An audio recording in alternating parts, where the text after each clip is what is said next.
Good news is that Keith Ellison came out yesterday and announced formally that he is seeking the chairmanship of the DNC, or the chair of the DNC, I guess I should say.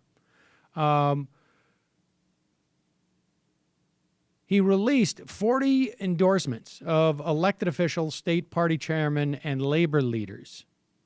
Let's hear a clip of him on Chris Hayes' program last night, basically making the argument of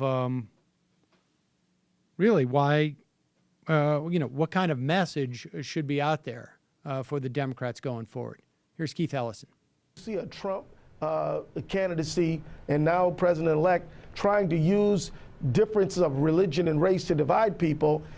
Sometimes that can work in the short term, but I believe a message of solidarity and economic opportunity and prosperity is going to win out. And that's what the Democratic Party stands for, and that is where we're going to have our focus.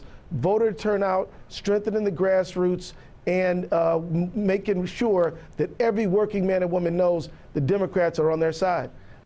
I mean, that's he's been talking a strong populist argument in coming out for this. And, look, he's been a stalwart of the progressive movement for years. He's the chair of the House's, or co-chair of the House's Progressive Caucus. And, this is a guy who I've seen at more grassroots events than probably any elected official in the country.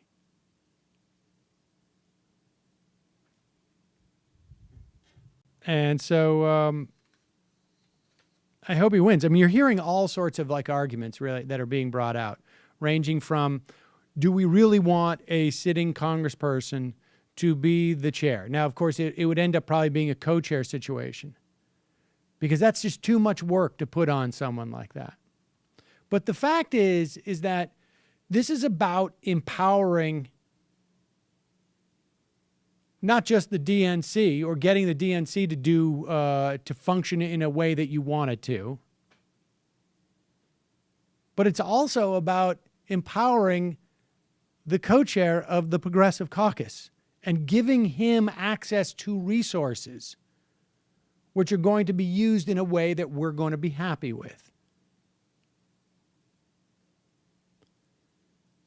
And then I've also heard complaints that because after Bernie endorsed him and Elizabeth Warren, I took that as sort of like a 3/4 endorsement, a 7/8, like he would be great, I think is what she said, as opposed to sort of an active coming out and announcing it. And then Chuck Schumer and Harry Reid came in and endorsed. Some people, comedians, think that that's bad. Nice. To have gotten the endorsement of Chuck Schumer, who is clearly falling in line, right? Chuck Schumer is using this endorsement as a way to show his own bona fides.